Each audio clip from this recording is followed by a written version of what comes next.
Meus queridos irmãos e irmãs, mais uma vez eu vos saúdo com a graça e a paz do Senhor Jesus e convido a igreja para juntos abrirmos a nossa Bíblia na primeira carta de Paulo aos Coríntios. Primeira carta de Paulo aos Coríntios. Nós vamos dar sequência à exposição desta carta tão preciosa. Estamos caminhando basicamente para o final. Nós temos 3 capítulos pela frente e aí estaremos concluindo a carta. E nós vamos ler o capítulo 14, 1 Coríntios, capítulo 14. Tendo em vista a importância, a relevância e a profundidade deste capítulo, eu achei por bem trabalhar este capítulo de forma mais minuciosa. Então, acredito que nós teremos 4 ou 5 mensagens neste capítulo. A princípio, eu tinha pensado em pregar 2 mensagens, uma do verso 1 a 25, outra do verso 26 ao 40, mas, como eu disse, tendo em vista a importância deste capítulo, e os irmãos vão ver, é melhor nós aprofundarmos mais um pouco. Nosso objetivo não é simplesmente bater a capa da carta, mas aprender, extrair daqui os princípios para a nossa vida. E agora pela manhã, nós vamos ler todo o capítulo de 1 Coríntios 14, mas eu estarei focando nos 5 primeiros versos. Nós vamos ler todo o capítulo para que a gente possa se familiarizar com o capítulo, mas o texto base da mensagem desta manhã serão os 5 primeiros versos, que é a primeira unidade de pensamento deste capítulo. Então, com a sua Bíblia aberta, acompanhe aqui comigo a leitura de 1 Coríntios 14. Lembrando que nesta série eu estou usando a versão King James atualizada. Ela é mais simples, é mais prática na sua tradução, mas não muda muito da nossa ARA, da nossa Almeida Revista e atualizada. Então, diz assim a palavra do Senhor. 1 Coríntios 14. Segui o caminho do amor e exercei com zelo os dons espirituais, contudo, especialmente o dom de profecia. Porquanto quem se expressa em uma língua estranha não fala aos homens, mas a Deus.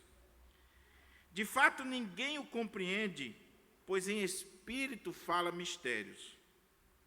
Entretanto, quem profetiza o faz claramente para edificação, encorajamento e consolação de todas as pessoas. Quem fala em uma determinada língua, a si mesmo se edifica, mas quem profetiza, edifica a igreja. Gostaria que todos vós falasseis em línguas, todavia, muito mais que profetizasse. Quem profetiza é maior do que aquele que fala em línguas, a não ser que as interprete, para que toda a comunidade receba a palavra que edifica. Portanto, irmãos, se eu for até vós falando em línguas, que benefício vos trarei se não vos falar por intermédio de revelação, ou de conhecimento, ou de profecia, ou ainda de ensino? Até mesmo considerando objetos sem vida, mas que produzem sons, tais como a flauta ou a harpa, como alguém poderá reconhecer a música que está sendo tocada, se os sons formados por elas não forem distintos? E mais, se a trombeta não emitir um som claro e correto, quem se preparará para a batalha? Da mesma maneira vós, se com a língua não pronunciardes sons que se podem entender, como se compreenderá o que dizeis? Pois estareis como que jogando palavras ao vento. Realmente, há diversos idiomas no mundo, Contudo, nenhum deles é sem sentido. Portanto, se eu não compreender o significado do que alguém está comunicando, serei estrangeiro para quem fala e tal pessoa estranha para mim. Assim, igualmente vós, visto que estáis desejosos por exercer os dons espirituais, procurai amadurecer naqueles que produzem edificação para todo o corpo de Cristo.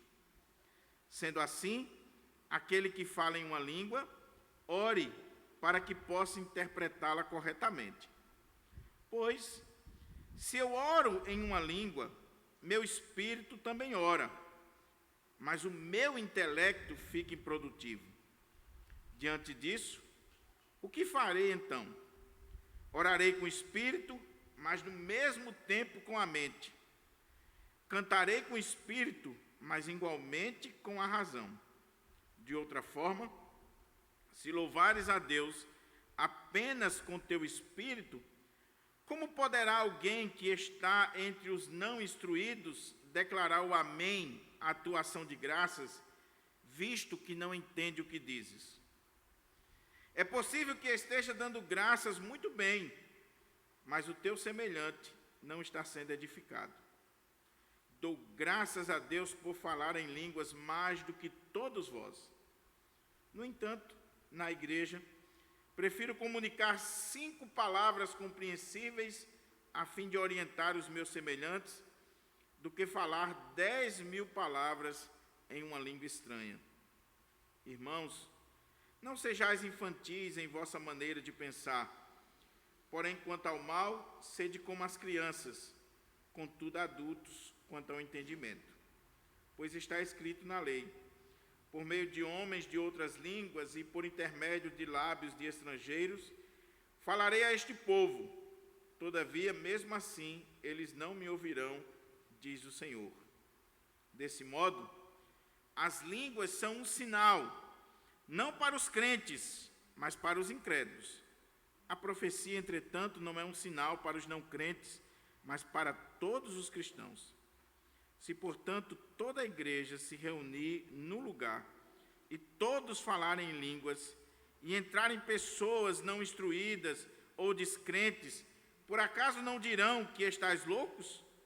Mas se todos profetizarem, e algum incrédulo ou não instruído entrar, será por todos convencidos de que é pecador, e por todos será julgado. Os segredos do seu coração se tornarão manifestos, e assim, prostrando-se rosto em terra, adorará a Deus, testemunhando que, em realidade, Deus está entre vós. Portanto, qual a atitude correta então? Ora, quando vos reunis, cada um de vós tem um salmo, ou uma mensagem de ensino, uma revelação, ou ainda uma palavra em determinada língua, e outro tem a interpretação dessa língua. Tudo seja feito para a edificação da igreja. Se alguém falar em uma língua estranha, que a falem somente 2, quando muito 3, um de cada vez, e que haja quem possa interpretar. Contudo, se não houver intérprete, permaneça calado na igreja, falando consigo mesmo e com Deus. Tratando-se de profetas, falem 2 ou 3, e os outros julguem com zelo tudo o que foi dito. No caso de ser concedida uma revelação a alguém que está sentado, cale-se o primeiro. Porque todos podereis profetizar, cada um por sua vez, para que todos sejam orientados e encorajados. O espírito dos profetas está sujeito ao controle dos próprios profetas. Porquanto, Deus não é Deus de desordem, mas sim de paz, como em todas as assembleias dos santos, as mulheres devem permanecer em silêncio nas igrejas, quando não lhes é permitido falar, mantendo-se em atitude de respeito, como também a lei ordena. Se desejarem saber mais sobre alguma coisa, algum ensino, questionem a seus maridos em casa, porque para a mulher é vergonhoso conversar durante as reuniões da igreja. Porventura a palavra de Deus teve origem entre vós? Sois vós o único povo para quem a palavra foi entregue? Se alguém se considera profeta ou espiritual, reconheça que o que vos escrevo são mandamentos do Senhor. No entanto, se alguém não reconhece essa verdade, deixe que tal pessoa siga em sua ignorância. Concluindo, caros irmãos, aperfeiçoai com zelo o dom de profetizar e não proibais o falar em línguas. Porém, que tudo seja realizado com decência e ordem. Vamos orar ao nosso Deus, vamos pedir ao Senhor que nos oriente, nos agracie com a sua palavra e que aquilo que o apóstolo Paulo escreveu aqui, inspirado pelo Espírito Santo, possa de fato ser regra de fé e prática para a nossa vida, para a vida da igreja do Pirangi, em nome de Jesus. Oremos. Ó Senhor, nós queremos te agradecer, meu Pai, pela tua palavra, pelo Espírito Santo que inspirou esta palavra no coração do apóstolo Paulo. E agora nós queremos te pedir, Senhor, que este mesmo Espírito que inspirou esta palavra possa falar de uma forma toda especial ao nosso coração. Possa nos abrir a porta à palavra, nos dar entendimento, discernimento, trazer luz ao nosso ser, intrepidez para aquele que fala e quebrantamento em todos nós diante da tua palavra. Ó Deus, que esta palavra de fato venha a ser a regra da nossa igreja, da nossa comunidade, e que o culto da nossa igreja seja um culto realmente pautado na tua palavra, nos teus ensinos, naquilo que o Senhor determinou para o culto.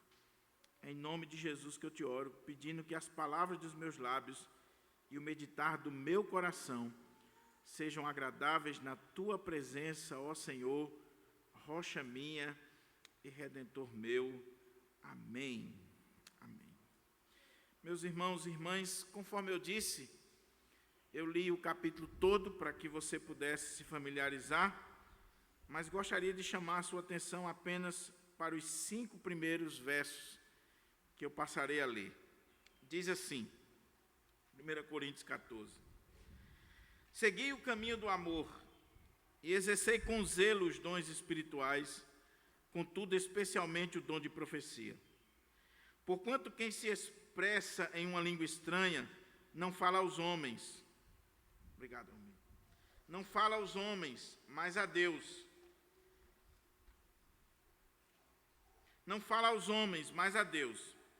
De fato, ninguém o compreende, pois em espírito fala mistérios. Entretanto, quem profetiza o faz claramente para edificação, encorajamento e consolação de todas as pessoas. Quem fala em uma determinada língua, a si mesmo se edifica, mas quem profetiza, edifica a igreja. Gostaria que todos vós falasseis em línguas, todavia muito mais que profetizasse. Quem profetiza é maior do que aquele que fala em línguas, a não ser que as interprete, para que toda a comunidade receba a palavra que edifica. O tema da nossa mensagem, nesta manhã, é línguas, profecias e edificação no culto público. Línguas, profecias e edificação no culto público. Mas para que a gente possa entender esse texto, e principalmente este capítulo, é preciso a gente relembrar algumas coisas e ver outras, para que esse capítulo ele comece a se tornar claro para nós. Nós estamos falando de culto, desde o capítulo 11 de 1 Coríntios, que o tema desta sessão é culto. E quando a gente está falando de culto, aqui não estamos falando do culto doméstico, do culto da vida, do culto individual que todos nós prestamos ou devemos prestar a Deus. Paulo está falando aqui do culto público, do culto solene, da assembleia solene da igreja, quando a igreja se reúne para adorar ao Senhor. E por que é importante fazer essa distinção? Porque uma coisa é o meu culto individual que eu presto a Deus, o culto doméstico que eu realizo na minha casa, o culto da vida que eu presto a Deus com tudo que eu tenho, com tudo que eu sou, e outra coisa completamente diferente é o culto solene, a assembleia da igreja, quando a igreja se reúne. Existem muitas coisas que eu faço nos outros tipos de culto que eu não posso nem devo fazer na assembleia solene. E existem coisas na assembleia solene que não vão estar presentes naquele culto, por exemplo, individual ou um culto doméstico e por aí vai. Então, a primeira coisa que tem que ficar claro para você é que Paulo está falando do culto solene, da reunião da igreja, da assembleia da igreja. E quando ele fala desse culto, ele coloca que esse culto tem elementos e tem uma ordem. Existe oração, nós vemos aqui no texto, existe louvor, existe ensino, pregação, existe a manifestação dos dons, onde Deus distribui dons na igreja e cada um vai adorar, vai cultuar o Senhor e vai trabalhar na casa do Senhor de acordo com os dons que receberam, com as dádivas ou os carismas que o Espírito Santo distribuiu na vida de cada um. Porém, não pode ser uma desordem. O culto tem ordem, tem um programa, tem uma liturgia. Quem é membro de igrejas tradicionais sabem muito bem que essa palavra é conhecidíssima de todos nós. Liturgia. O que é liturgia? Liturgia é o serviço sagrado. Liturgia não é simplesmente uma programação do culto. Liturgia é o serviço que nós prestamos a Deus. Então você tem um liturgo que está conduzindo a congregação nessa liturgia, nesse serviço que está sendo prestado a Deus. E essa liturgia tem uma ordem, tem um processo, tem elementos, tem começo, meio e fim. Ela tem um objetivo, que é glorificar a Deus, edificar a igreja e servir de meio para que os incrédulos sejam convencidos também dos seus pecados, do juízo e por aí vai. Então Paulo está falando desse culto, dessa liturgia, desse serviço sagrado da igreja do Senhor reunida. Mas a outra coisa que a gente precisa ver é que Paulo vai dizer que a prioridade na liturgia, no culto comunitário, tem que ser a edificação da igreja. Tudo aquilo que é feito no culto tem que estar voltado não só para glorificar a Deus, isso aí nem se discute, mas para edificar a igreja, para trazer fortalecimento para a igreja. Então, quando nós pensamos num culto público, numa assembleia solene, tudo aquilo que vai ser feito naquela assembleia solene, da oração inicial até a bênção apostólica no final, passando aqui pelos cânticos, pela pregação, pelas oportunidades que possam ter, as manifestações dos dons, tudo tem que visar, de acordo com o apóstolo Paulo aqui no capítulo 14, a edificação da igreja. Esse é o ponto principal. E quando Paulo diz que tudo visa a edificação, ele está falando de amor ao próximo, de amor ao meu irmão.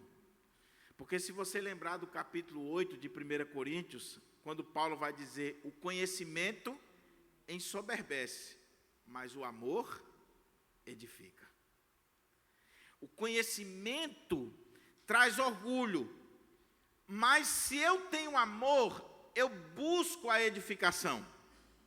Eu busco o bem, o fortalecimento, o crescimento dos meus irmãos, o crescimento da obra de Deus. Então, edificação não é nada mais, nada menos do que amor. Amor a Deus, amor ao próximo. Se eu amo, eu busco a edificação do meu próximo. E por que é importante a gente lembrar disso, que edificação aqui é sinônimo de amor? Porque se você olha, qual foi o capítulo anterior que nós vimos? Capítulo 13, que trata do amor. Se você olha o versículo 1 do capítulo 14, Paulo está dizendo: segui o amor, o caminho do amor. Tenha o amor como um estilo de vida. E colocando o amor, ele está falando de edificação. Ele está falando de cuidado mútuo. Ele está falando de fortalecimento mútuo. Ele está falando de uma preocupação com o meu semelhante. Capítulo do amor, o capítulo 13, você lembra que nós falamos que ele está aqui como que ensanduichado. Paulo vem falando de culto. Capítulo 11, ele falou que na igreja de Corinto, no ambiente de culto, estava tendo um problema sério. As mulheres estavam se emancipando do uso do véu. Não queriam mais usar o véu, que naquela cultura era símbolo de que elas estavam debaixo de autoridade. E Paulo vai tratar sobre isso. As irmãs estavam dizendo: não, no culto, qual o problema? Nós somos iguais, não existe diferença diante de Deus entre homem e mulher, entre escravo e livre. Então, para que nós estarmos com um véu na hora do culto, no ambiente de culto? Tira o véu, nós somos livres. Aí Paulo diz: não, coloque o véu, porque se o incrédulo, se as pessoas de fora verem as mulheres da igreja sem o véu, vão achar que vocês são mulheres fáceis, mulheres do mundo, que não têm autoridade, que não têm marido, vão ser confundidas com as prostitutas. Então, por uma questão, não só do princípio de autoridade, mas também do contexto cultural daquela época, Paulo disse: usem o véu. É claro que hoje não faz sentido as mulheres usarem o véu, porque as prostitutas ou as mulheres fáceis desse mundo, o que identifica elas não é a cabeça raspada ou o cabelo curto. Não é. Mas Paulo vai regulamentar isso. Depois Paulo regulamenta a questão da ceia, dizendo: olha, vocês estão se reunindo para cultuar, mas na hora da ceia está havendo discriminação. Aí no capítulo 12 ele fala sobre a distribuição dos dons na igreja. E ele diz que o Espírito Santo manifesta os dons, distribuindo para cada um como lhe apraz, de forma soberana, de forma livre, e que todo crente recebe pelo menos um dom para ser usado para edificação na casa do Senhor. Quando chega no verso 31 do capítulo 12, a primeira parte desse verso ele diz assim: contudo, buscai com zelo os melhores dons. Ele falou de uma série de dons, e ele diz: busquem os melhores dons, ou os dons maiores, ou os dons mais excelentes. Aí ele abre um parênteses, fala sobre o amor como esse fruto do Espírito que deve ser a base da ação no culto. Lembra que eu falei? Não tem nada a ver com casamento, com noivado, não tem nada a ver, é culto. No culto, o amor, que no capítulo 8 ele disse que edifica, no culto, o que deve banhar toda a liturgia, toda a base do culto, tem que ser o amor. Então ele abriu um parênteses, ele disse: busca os melhores dons, busque os dons maiores, mais excelentes. Aí ele diz: e agora eu passo a mostrar a vocês um caminho ainda mais excelente. Existem dons maiores, existem dons espetaculares, existem dons excelentes, mas eu quero mostrar para vocês um caminho ainda muito mais excelente, que é o amor.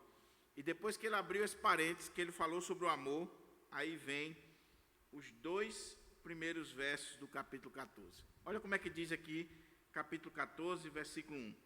Segui o amor e exercei com zelo os dons espirituais, contudo, especialmente o dom de profecia. Porquanto quem se expressa em uma língua estranha não fala aos homens, mas a Deus. De fato, ninguém o compreende, pois em espírito fala mistérios. Se você prestou atenção, Paulo, no capítulo 14, versículo 1, ele está retomando o tema dos dons, que ele deixou lá no capítulo 12, verso 31a, abriu parênteses, falou sobre o amor, e agora ele retoma. E ele retoma de forma magistral, dizendo assim: sigam o caminho do amor. O que ele acabou de dizer no capítulo 13 é uma ordem, é um mandamento, é um imperativo apostólico. Ele está falando com a autoridade do Espírito Santo e dando uma ordem para a igreja: sigam o caminho do amor. E a palavra seguir aí, na língua grega, ela traz a ideia de perseguir, de buscar com avidez. Persigam, sigam, busquem o caminho do amor. Aí ele repete o que disse no 12:31. E exercei ou procurai com zelo os dons espirituais. Por que isso aqui é importante, irmãos?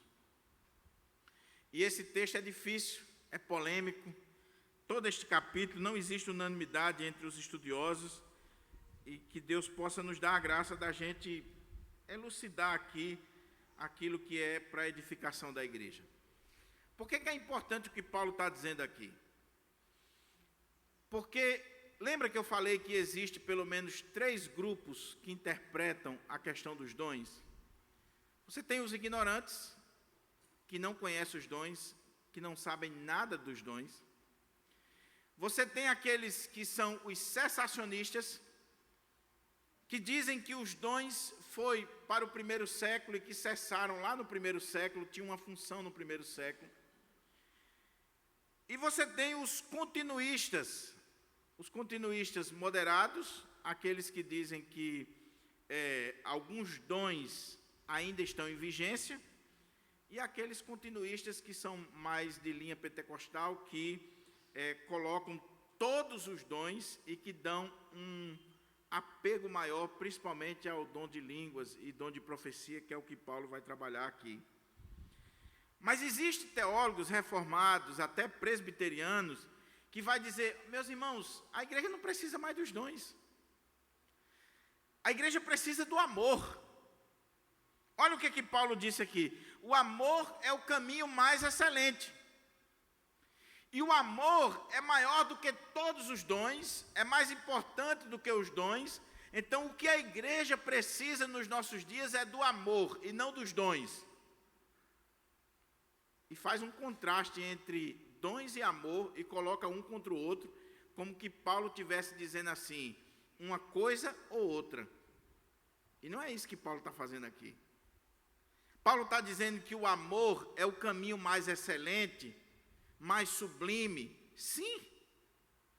Mas esse mesmo Paulo que diz que o caminho do amor é o caminho mais excelente, mais sublime, é esse, entre aspas, dom maior, é o mesmo Paulo que abre o capítulo 14 para não deixar dúvida, dizendo assim: igreja de Corinto, sigam o amor, persigam o amor, busquem esse amor que eu acabei de dizer para vocês, esse amor que eu descrevi no capítulo 13. Sigam, persigam, busquem. Ele está dando uma ordem para a igreja: não esqueçam o que eu falei no capítulo 13. Agora, procure com zelo os dons espirituais.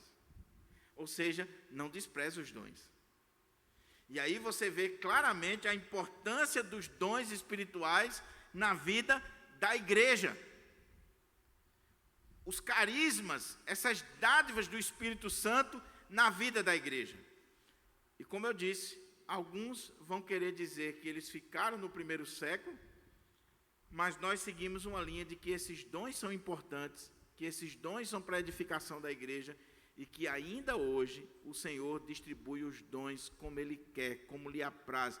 Não existe um texto na Bíblia que diga que os dons cessaram. Não existe. Com todo respeito aos cessacionistas, não existe um texto na Bíblia que diz que os dons cessaram. O texto que se utiliza, e que eu falei na pregação anterior, é quando aqui em 1 Coríntios 13 diz: quando, porém, vier o que é perfeito, aquilo que é em parte será aniquilado. Mas nós já vimos que o perfeito aqui não tem nada a ver com a maturidade da igreja, até porque a igreja não chegou à sua maturidade, nem a esse amor que está sendo descrito aqui no capítulo 13. Se você conhece essa igreja, por favor, me dá aí o endereço dela. Não tem a ver com o cânon, como alguns cessacionistas querem dizer. Não, depois que a Bíblia foi completa, os 66 livros, nós não precisamos mais dos dons, porque agora nós temos a Bíblia, então não precisa mais dos dons. Eu sigo a linha dos teólogos reformados, que diz o seguinte, que o perfeito aqui é a volta de Cristo, é quando nós veremos face a face, quando nós estaremos diante do Senhor. Até lá, a igreja sempre vai precisar e sempre o Espírito Santo vai distribuir os dons, os carismas, para a edificação do corpo de Cristo. Agora, o que são esses dons, como esses dons são usados e o significado deles nos nossos dias, aí é que a coisa é diferente.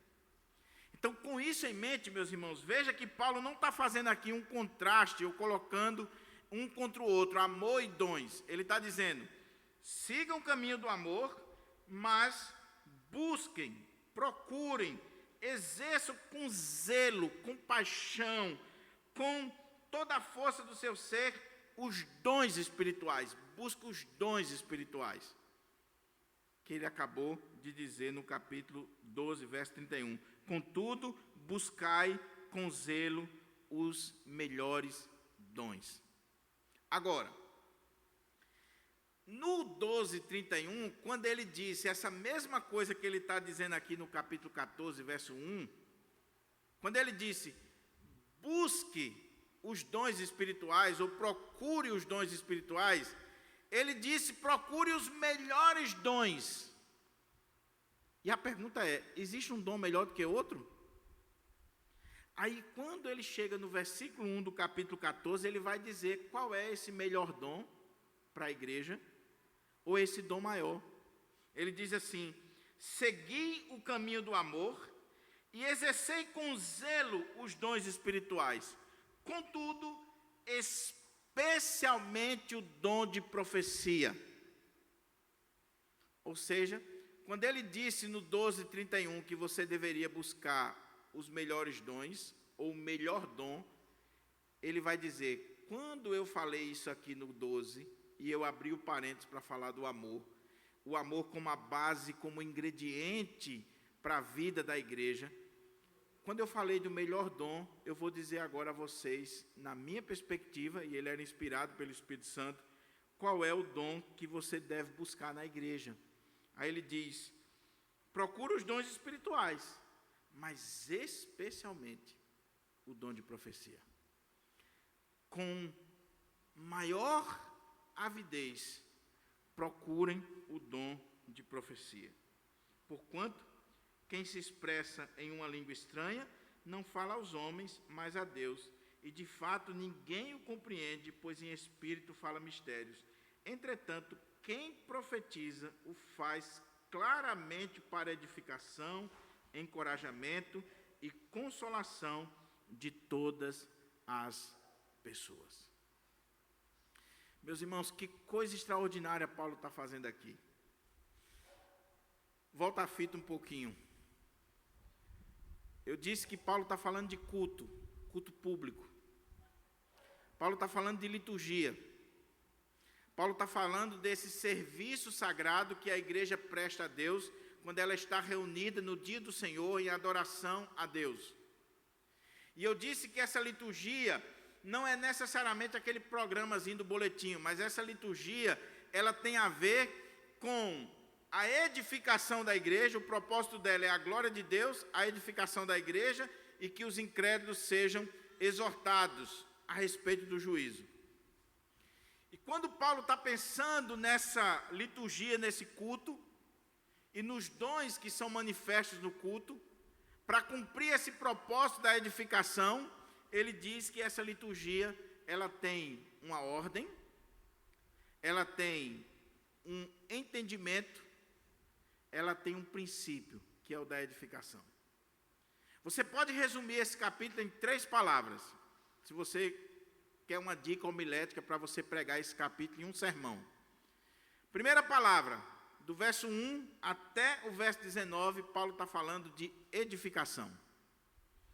Depois, até o verso 26, ele está falando de entendimento.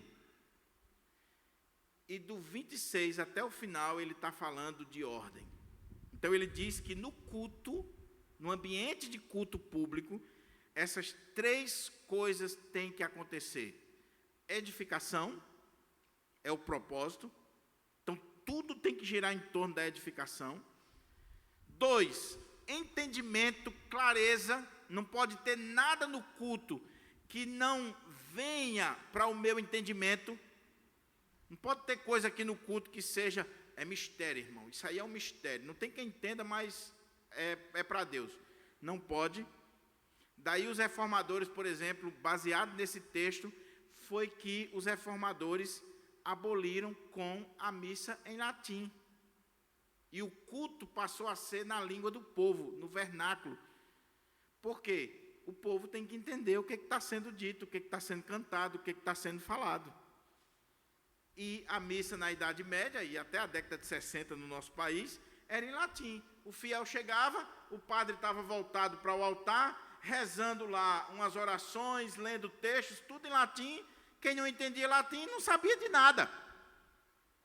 Está quebrando o princípio que Paulo disse aqui, tem que ter entendimento. Eu tenho que saber o que significa o início, o meio e o fim do culto, da liturgia que eu estou prestando a Deus. E tem que ter ordem, decência.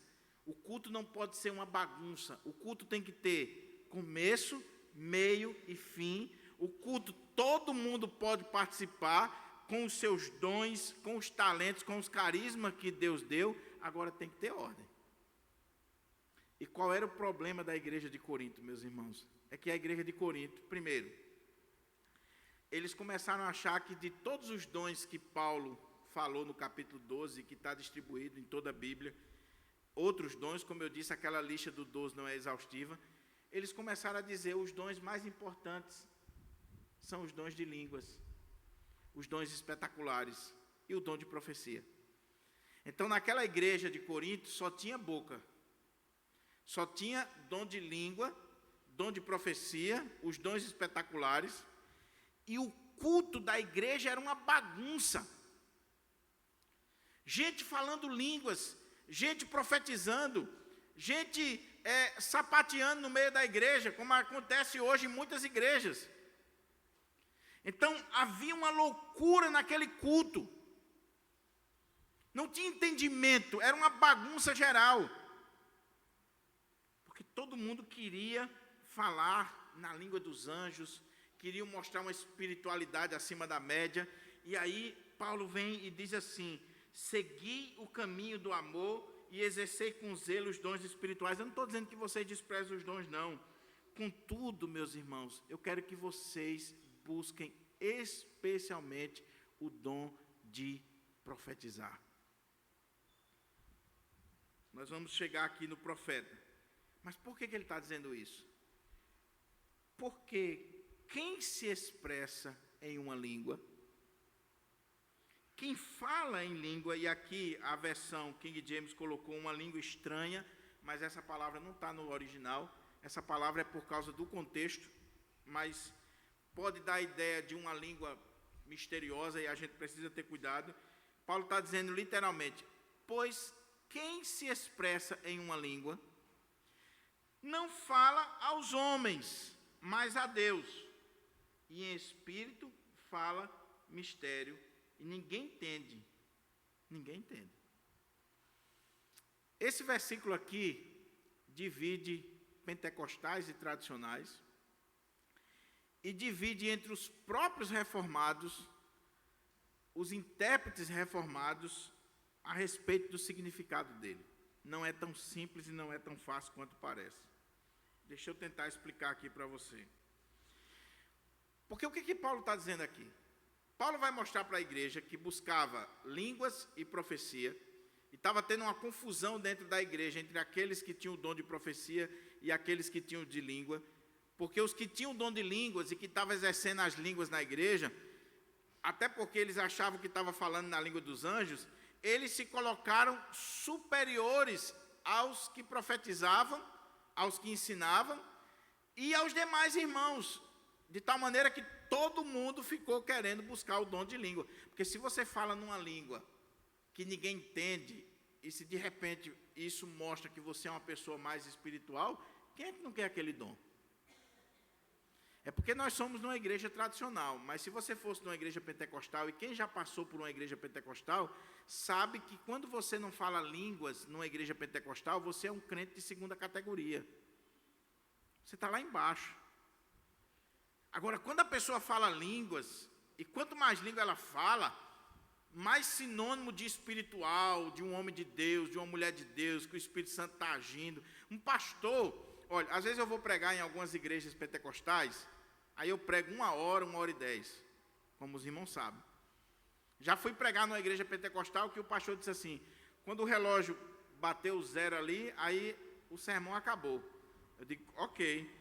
Aí eu pregando, e eu tenho mais ou menos na minha mente 1h e 10, 1h20. E eu olhava para o relógio e o relógio não parava. E eu pregando, eu preguei quase 2 horas no congresso. E quando eu terminei, que eu sentei do lado do pastor, eu disse, e aí, o que foi que houve com o relógio? Ele disse, não, mandei botar mais 35 minutos, estava bom. Digo, vai matar outro, rapaz. Mas, quando eu vou pregar nas igrejas pentecostais, por exemplo, às vezes você prega um sermão, você expõe um texto da Bíblia, você expõe com paixão, com amor, o Espírito Santo de Deus está ali usando, aí quando eu passo a palavra para o dirigente, ele diz assim, meus irmãos, que palavra maravilhosa, que sermão maravilhoso, só faltou uma línguazinha. Mas o pastor é presbiteriano, porque língua é sinônimo de espiritualidade. Língua é sinônimo de que o Espírito Santo chegou ali. E se de repente no meio da pregação eu começasse a falar uma língua estranha, eu começasse a dizer alguma coisa diferente, aí, meu irmão, aí a festa era grande. Igual o pastor que chegou diante da igreja e disse assim, Bereshit bara Elohim. Aí os irmãos, o pastor estava citando o primeiro versículo de Gênesis em hebraico. O pessoal achou que ele estava falando língua estranha. Estava falando em hebraico. Então, Paulo vai falar sobre isso aqui, porque naquela igreja o dom de línguas era o dom buscado, o dom que todo mundo queria, porque expressava espiritualidade. Aí o que Paulo vai dizer? Meus irmãos, eu quero que vocês busquem o dom de profecia. Por quê? Porquanto quem se expressa em uma língua, ou em língua estranha, ele não fala aos homens, mas a Deus. Olha que coisa interessante. Mas a Deus. E de fato, ninguém o compreende, pois em espírito fala mistérios. E como eu disse, aqui divide os reformados. Porque muitos reformados, quando olham para esse texto, diz que Paulo está descartando o dom de línguas. E a gente precisa ter cuidado com isso. A gente precisa ter cuidado para não impor ao texto o nosso preconceito denominacional. Paulo não está sendo contra o dom de línguas. Ele vai terminar o capítulo dizendo, ele diz no capítulo, eu dou graças a Deus porque eu falo línguas mais do que todos vocês. Paulo tinha o dom de línguas. Paulo termina o capítulo dizendo assim, não proibais o falar em línguas. Paulo está falando que línguas aqui, você fala com Deus. Como é que Paulo vai ser contra algo que me coloca diante de Deus? Quem fala em línguas, fala com Deus. Como é que Paulo vai ser contra o dom de línguas, se o dom de línguas é algo que me faz falar com Deus de uma forma diferente, especial? Como é que Paulo vai ser contra o dom de línguas, que ele mesmo diz que falava línguas? Como é que Paulo é contra o dom de línguas, se ele termina o capítulo dizendo não proíba o dom de línguas. E graças a Deus que Paulo colocou isso aqui, porque se ele não tivesse colocado isso aqui, muitas igrejas tradicionais estariam pior do que estão. Porque Paulo colocando isso aqui, tem muita igreja que proíbe? Tem muita igreja que proíbe? Agora, Paulo não está sendo contra o dom de línguas, mas ele vai regular. Ele vai dizer, se você tem esse dom, você tem que exercer esse dom da forma correta, e não como está acontecendo aí na igreja de Corinto. Daí ele diz, eu quero que vocês todos busquem o dom de profecia. Por quê? Porque quem se expressa em uma língua estranha, não fala aos homens, mas a Deus, e de fato ninguém o compreende, pois em espírito fala mistérios.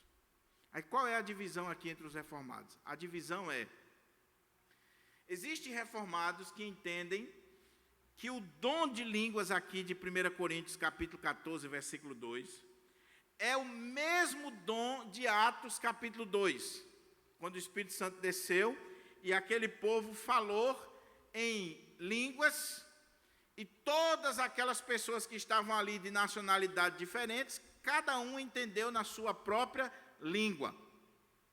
Então, o que Paulo estaria falando aqui seria que quando você recebe o dom de línguas, você fala numa língua, mas é uma língua humana, um idioma, um dialeto humano, e você se expressa diante de Deus e diante da igreja nesse idioma, só que as pessoas que estão presentes ali, elas não entendem.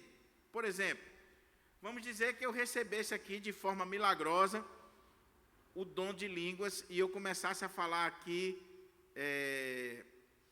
em japonês. Se não tiver alguém aqui que entenda a língua japonesa, não iria entender.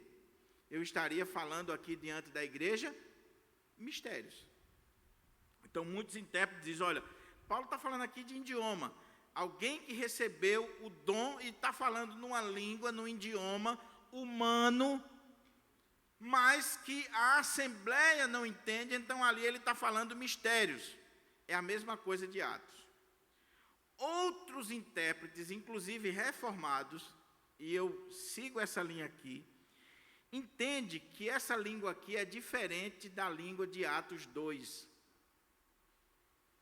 Não é língua de anjo, não é a língua de Atos 2, mas o que está acontecendo aqui, e eu peço a sua compreensão, meus irmãos, e a sua atenção, porque isso aqui é fundamental, é que existem momentos na vida da igreja e na vida de determinados irmãos, que você está diante de Deus de uma forma tal, e você foi cheio do Espírito Santo de uma forma tal, que é como que um copo que está transbordando, e a sua alma, ela não consegue mais se expressar em palavras, ela não tem palavras para definir aquilo, para elucidar aquilo, então ela se expressa diante de Deus de uma forma tal que ninguém entende. Pastor Hernandes, por exemplo, ele segue essa linha e ele diz que aqui Paulo não está falando de uma língua que tem uma gramática, de uma língua dialeto. Paulo está falando aqui de algo milagroso que acontece no nosso ser quando nós estamos na presença de Deus, e não é algo tão simples, não é algo humano, é algo totalmente especial e sobrenatural. É quando a nossa alma, ela não conseguiu mais se expressar numa linguagem humana, numa linguagem conhecida. Então aqui não seria idioma. Mas o que Paulo está dizendo é que aquele que fala essa língua aqui, esse dom, ele não está falando aos homens, ele está falando com Deus, ele está falando a Deus. E por não estar falando aos homens, ele está falando no Espírito, ou através do Espírito Santo, ele está falando mistérios. Mistério aqui porque ninguém compreende, nem ele mesmo. Nem a pessoa que está falando compreende aquilo que ela está dizendo. Pastor Romeu, ele diz que ele defende, eu ouvi isso há 20 anos atrás, quando eu fiz o curso básico de teologia no Instituto, ele dizia o seguinte, que isso aqui é porque a nossa alma regenerada, ela já alcançou espiritualmente a primeira ressurreição, e nós já estamos falando numa dimensão totalmente acima da que nós estamos hoje. Eu sei que para você pode parecer estranho. Isso aqui não tem nada a ver com pentecostalismo, isso aqui não tem nada a ver com charabacanta ou chupa-bala house, não tem nada a ver. Isso aqui tem a ver com quando você está na presença de Deus e o Espírito Santo tomou você de uma forma tal que você transbordou na presença de Deus e Deus lhe deu esse dom aqui e você pode falar ou no idioma humano ou você pode se expressar agora de uma forma que não tem língua que defina o que está acontecendo no seu ser, na sua alma. Não é língua de anjos, não é idioma humano, mas Deus sabe, Deus entende, ninguém entende, mas Deus entende. Agora, qual é o ponto de Paulo aqui? É que quando você recebe esse dom, primeiro, você não está falando com a igreja, você está falando com Deus. Então, toda vez que alguém se levanta falando de línguas e ele se dirige à igreja, já está fora do padrão da Bíblia. Segundo, Paulo vai dizer aqui que quem fala isso aqui, ele edifica a si mesmo e não a igreja. Então, a consequência lógica de Paulo é que, se você recebeu esse dom, se você transbordou na presença de Deus, você deve exercer esse dom no privado, na sua vida privada. Esse dom aqui, essa manifestação sobrenatural, esse milagre que Paulo está falando aqui, não é para o culto público. Por quê? Porque tudo que acontece no culto público tem que ter edificação, entendimento e ordem. Daí alguns teólogos dizerem que esse dom aqui é o dom de pijama. É aquele dom que, quando você recebe, você usa esse dom, mas na sua adoração privada, não na igreja. Porque se for na igreja, tem que ter intérprete. Se não tiver intérprete, cale-se e fale você e Deus. Então, é edificação pessoal. Então, veja, meus irmãos, que coisa linda Paulo está fazendo aqui. Ele está ordenando as coisas.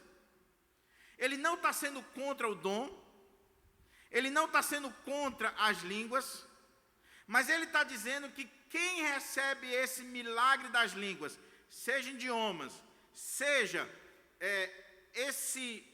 essa língua que ninguém entende, que ninguém compreende, que é algo milagroso, sobrenatural, que só Deus entende, essa pessoa, ela recebeu isso aqui e ela está sendo edificada na presença de Deus, ela está falando com Deus, e por ninguém entender, isso significa dizer que ela não deve usar esse dom no ambiente de culto.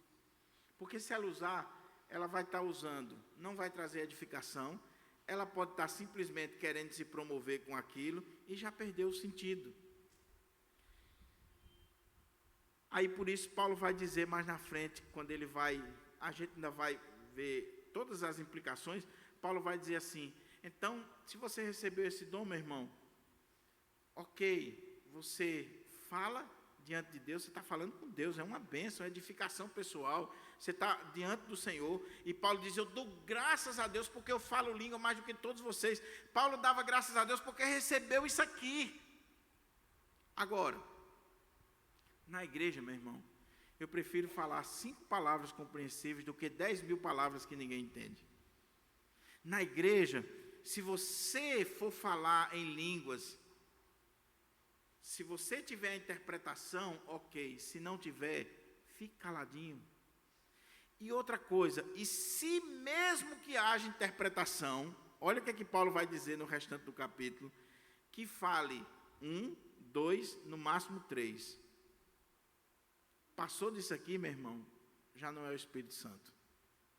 O que acontece nas igrejas hoje? Você chega nas igrejas, com todo respeito às igrejas pentecostais, Mas você chega nas igrejas, tem 50 pessoas falando língua, que você não entende o culto, você não entende o louvor, você não entende a pregação. Às vezes o pastor, para pregar, tem que pedir para o povo fique quieto, porque não dá, você não consegue.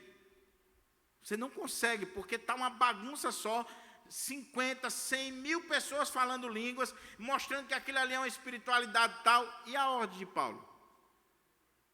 No máximo 3, sucessivamente, que haja intérprete. Se não tiver intérprete, cale-se. Cale-se.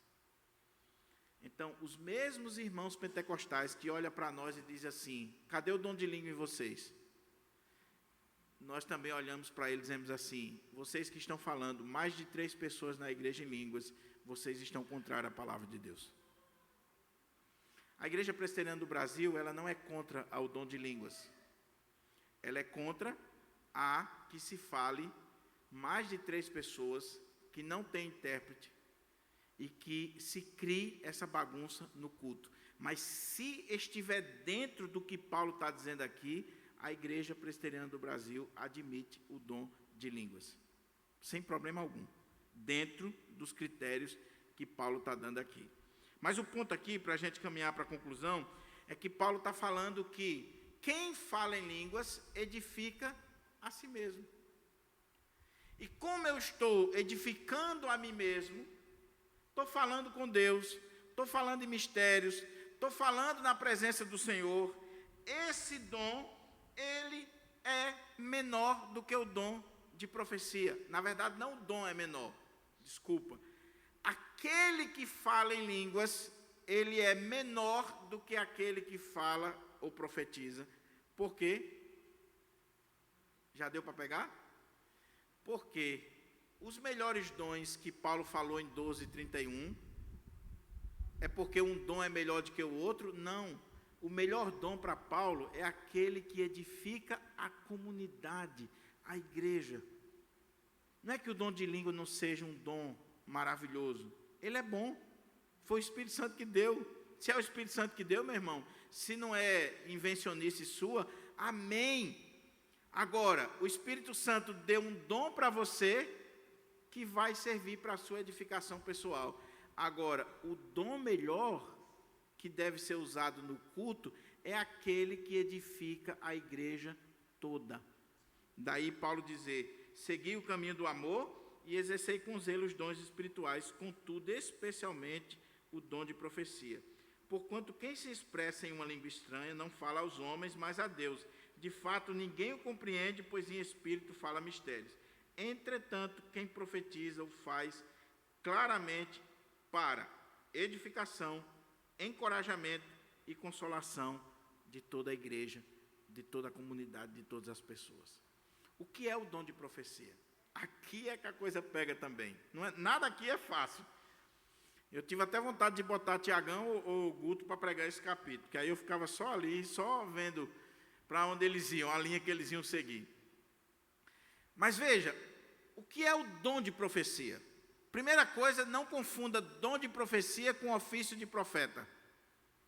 Paulo não está falando aqui de profetas como o Velho Testamento tinha. Isaías, Jeremias, Amós. Não existe mais profetas. Existem pessoas que podem receber o dom de profecia. E o que é o dom de profecia? Muitos teólogos vão dizer que o dom de profecia, teólogos reformados, tradicionais, é pregação. Ah, não, quando eu estou pregando, eu estou profetizando. Você pode aplicar o dom de profecia para pregação, mas aqui Paulo não está falando de pregação como nós realizamos hoje. O dom de profecia era aquele dom que era dado para algumas pessoas na igreja de forma extemporânea, sobrenatural, dado pelo Espírito Santo, e aquela pessoa, ela trazia uma palavra para a igreja, fundamentada na Escritura, uma palavra direta de Deus, que Deus trazia uma iluminação para ela sobre determinada situação, e ela se levantava e trazia edificação, encorajamento e consolo. Agora, qual é a outra coisa que você vê aqui?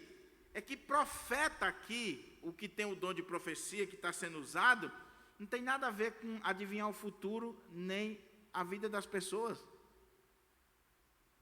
Porque o que é os profetas hoje nas igrejas? Levantou o profeta. Aí o profeta vai e dirige uma palavra para um irmão da igreja e diz a conta bancária dele, diz o endereço dele, né? Tem até um videozinho no YouTube aí de um desses falsos profetas dizendo assim: eu sou profeta de Deus. Aí começa a receber uma mensagem de Deus, se dirige para uma pessoa desconhecida da igreja, aí diz: você, seu nome é fulano de tal, você mora na rua tal, você faz isso, você gosta disso, tal. E a pessoa fica: ai meu Deus, é um profeta de Deus, ele disse tudo sobre a minha vida. Depois descobriram que o miserável, ele, antes de ir para os cultos, ele procurava ver os membros das igrejas, entrava nas redes sociais. Hoje a gente bota tudo nas redes sociais. Aí ele sabia seu nome, seu endereço, o que você gosta, onde você trabalha, onde você frequenta. Quando ele ia no culto, ele falava como se estava recebendo uma profecia. Ou então o cara que fala do futuro.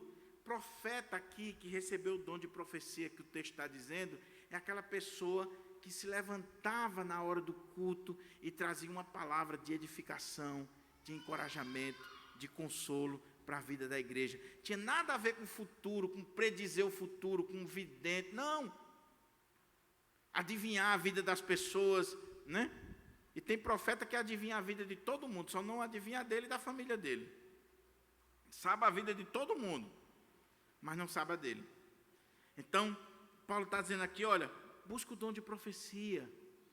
Essa palavra que é dada por Deus e que vai trazer para a igreja edificação, encorajamento, vai trazer consolo, vai trazer para a igreja fortalecimento. Esse é o dom de profecia. E que o Espírito Santo ainda dá. Sabe aquela pessoa que, se você dá a oportunidade para ela, quando ela abre a boca, ela traz para a igreja consolo, conforto, encorajamento, ela apazigua a situação. Numa assembleia da igreja, quando ela se levanta e ela é usada por Deus, Deus usa aquela pessoa que traz uma palavra que acalmou os ânimos. Conforto, edificação e consolo. Paulo disse: eu queria que todos vocês buscassem esse dom. O dom de profecia, de trazer uma palavra da parte de Deus que vai edificar a igreja, que vai consolar a igreja, que vai dar uma direção para a vida da igreja. Agora, o que mais se aproxima disso hoje? A pregação da palavra. Não resta dúvida. Por isso que os nossos seminários são chamados de casa de profetas. Por isso que os pastores são chamados de profetas de Deus.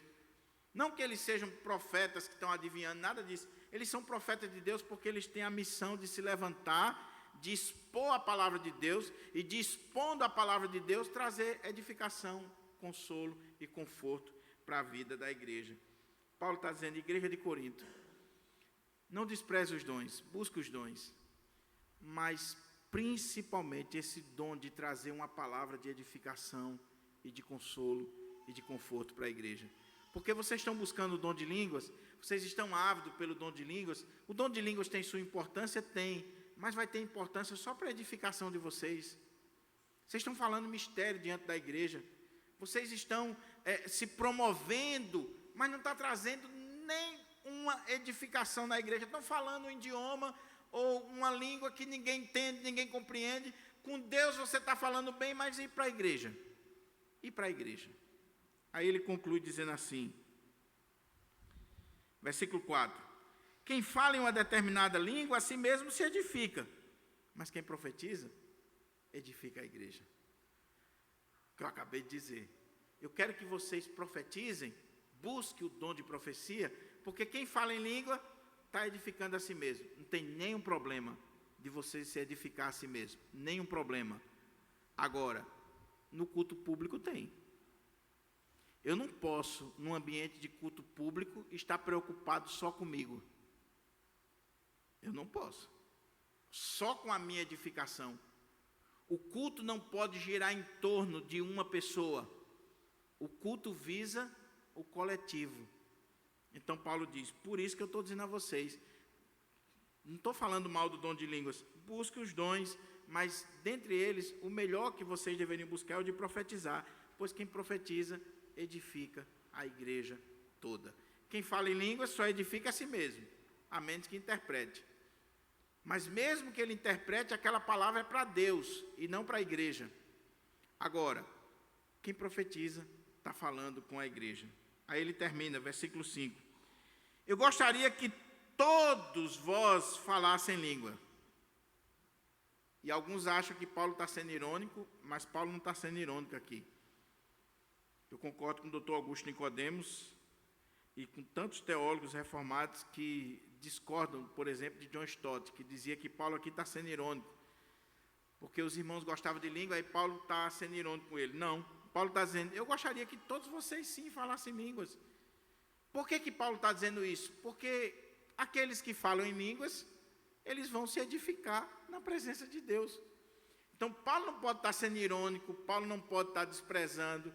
Por quê? Eu falo com Deus, eu estou me edificando na presença de Deus, eu estou me derramando na presença do meu Senhor. Agora, que isso seja feito no privado e não no coletivo, porque não cabe no culto público. Agora, eu gostaria que todos vocês falassem línguas, muito mais que vocês profetizem. Eu queria que todos falassem línguas, mas por que todos não falam em línguas? Lembra? Porque nem todos receberam o dom. O dom não é para todos, é para alguns. Agora, eu queria também que todos vocês buscassem o dom de profecia, pois quem profetiza, olha que ele não está dizendo que um dom é maior do que o outro, o dom é a mesma coisa, foi o Espírito Santo que deu. Você não pode dizer que um dom é melhor do que o outro. Agora, quem profetiza é maior do que aquele que fala em línguas. E por que é maior? A não ser que interprete para que toda a comunidade receba a palavra que edifica. Por que quem profetiza é maior do que quem fala em línguas? Por um simples motivo, meu irmão, ele acabou de dizer. Quem profetiza diante da igreja de Deus, ele é maior do que aquele que fala em línguas, porque quem profetiza está edificando a igreja toda. Quem fala em línguas só está edificando a si mesmo. Não é que o dom de profecia seja melhor ou maior do que o dom de línguas, mas que no culto público, no culto, na liturgia, tem que se dar prioridade à palavra, porque a palavra vai edificar a igreja, vai encorajar, vai consolar. Então, esse é maior do que o que fala em línguas. O que acontece nas igrejas hoje, meus irmãos? Você chega nas igrejas, é 2 horas de culto, 3 horas de culto.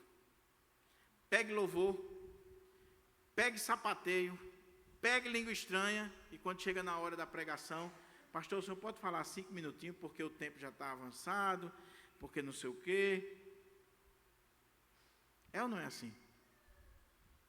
Ainda tem a cara de pau de dizer assim, a palavra é prioridade na nossa igreja. Como é prioridade, você deu 5, 15 minutos para a pregação, para a profecia. Mas as manifestações, você deu todo o espaço do culto para aquelas manifestações. Como é que a palavra é prioridade na igreja? Então, precisa pensar e refletir. Para a gente orar, quais são as lições, as aplicações que a gente pode tirar daqui? Primeiro, lembre-se, Paulo não está sendo contra os dons. Se Paulo não é contra os dons, nem eu nem você deveríamos ser. Paulo não está sendo contra os dons, ele está dizendo, busca os dons. Mas busque os dons, tendo como base, tendo como fundamento o amor. Sigam o amor, persigam o amor, e uma vez que vocês têm como base o amor, aí vocês busquem com zelo, com fervor, os dons espirituais. Porque dom sem amor vai tornar você orgulhoso, presunçoso. Você não vai querer edificar a igreja. Amor sem dom vai tornar você infantil. Então, é preciso amor e é preciso os dons espirituais. E quando você tem amor e os dons, você vai buscar edificar a igreja. Você não é criança mais. Porque você ama e você tem os dons. E você entende que o dom não é para si, o dom é para o bem da igreja. É para a obra do Senhor. Segunda coisa, Paulo está dizendo, Se você recebeu o dom de línguas e você está se edificando a si mesmo, não tem nenhum pecado nisso, meu irmão. Nenhum problema. Agora, não é para o ambiente de culto. Não é para a liturgia. Não é para a assembleia solene. Você está orando, você está na presença de Deus, de repente você sentiu que Deus lhe deu o dom de variedade de línguas, que Deus está lhe usando em línguas. Não tem problema nenhum. Fale você e Deus. Você está falando com Deus. Não é a língua de anjo, porque lá ele está usando uma hipérbole. Pode ser um idioma humano, ou pode ser que a sua alma está se expressando de alguma forma que só Deus entende, e é você e Deus. Agora, não queira fazer disso objeto de promoção no ambiente de culto. A menos que haja intérprete. E mesmo que haja intérprete, quem fala em línguas não fala aos homens, fala a Deus. Daí, se você chegar numa igreja e alguém se levantar em línguas e dizer que vai trazer uma palavra de Deus para a igreja, já está fora da Bíblia. Quem fala em línguas não fala aos homens, fala a Deus. Não sou eu que estou dizendo, é a Bíblia que está dizendo. Ah, pastor, mas eu vi fulano se levantou, falou em línguas meia hora e depois traduziu para a igreja. Está errado, meu irmão. Está errado, biblicamente está errado. Ou você fica com a Bíblia, ou você fica com a experiência do outro. Agora, Paulo está dizendo, busca o dom de profecia, porque vai edificar a igreja. E qual é o princípio? Edificação da igreja. Daí, a lição principal para mim e você, para toda a igreja é, meus irmãos, nada pode ser feito no culto que não tenha como propósito básico, é claro, a glória de Deus e a edificação da igreja. Então, quando eu vou pregar, eu tenho que pensar, a igreja vai ser edificada? Quando eu vou cantar, eu tenho que pensar, a igreja vai ser edificada? Quando eu vou fazer qualquer coisa na igreja, no contexto da casa do Senhor, eu tenho que pensar, isso está promovendo edificação da igreja? Daí, as implicações são as mais diversas. Desde o solo de uma guitarra, de um instrumento, aquele solo vai edificar a igreja, ou aquele solo vai simplesmente promover o músico e mostrar, e o povo vai dizer assim, que música extraordinário, que solo, sabe tocar divinamente. O sermão que eu prego é para edificar a igreja ou para mostrar que eu tenho conhecimento, que eu falo bem, que eu conheço muita teologia? Qual é o propósito, qual é o objetivo? A gente tem que pensar sobre isso. Edificação da casa do Senhor. Tudo que acontece no culto é para o fortalecimento, é para o bem da igreja. Não é para o bem da igreja, não é o fortalecimento, está fora. Eu concluo com uma ilustração que eu achei muito interessante, que me marcou muito. Imagine 2 construtores que saíram de casa às 6 horas da manhã, 2 pedreiros. Um tomou um rumo, uma rua diferente, e ele chegou no seu ambiente de trabalho. E qual era o ambiente de trabalho dele? Ele estava construindo a sua própria casa. E a casa dele, a fachada da casa, não era lá essas coisas. Ele não queria dar sinal para as pessoas da casa dele. Mas dentro da casa era tudo de primeira. Tudo de primeira. Luxo. E ele estava lá fazendo a sua casa com um esmero. O outro pedreiro, ele tomou outra rua e ele chegou no ambiente de trabalho dele. Ele não estava construindo a casa dele. Ele chegou lá e tinha outros pedreiros, serventes, engenheiros, tinha outras pessoas, e eles se reuniram na obra, e o que estava comandando aquela obra distribuiu as tarefas para cada um. Um vai fazer massa, outro vai sentar tijolo, outro vai cuidar dos ferros, outro vai cuidar disso, e todos estão trabalhando. e aquela construção iria tomar uma parte da praça toda. Eles estavam construindo um grande templo, uma grande igreja. Qual a diferença desses dois homens? O que está construindo a sua casa, ele está pecando, porque ele está fazendo uma casa belíssima, uma casa maravilhosa, porque ele está colocando do bom e do melhor? Não. Nenhum momento. Agora, o outro, que está construindo o templo, ele está pecando, porque ele não está construindo para si, mas ele está construindo junto com outras pessoas e construindo esse grande templo? Também não. Agora, de acordo com o que Paulo está dizendo aqui, aquele ali, ele tem um dom maior, porque ele está edificando não só a casa de Deus, mas ele está edificando junto com outros no bem comum. Deu para entender o sentido aqui do texto, meus irmãos? Se nós não estivermos edificando o templo, a casa do Senhor, junto com os nossos irmãos, com os nossos dons e talentos, nós não estamos fazendo o que é correto. Você pode construir sua casa, você pode manifestar seus dons, mas na igreja é importante que você manifeste os dons que edifique o todo. Vamos ficar de pé para a gente orar? Eu queria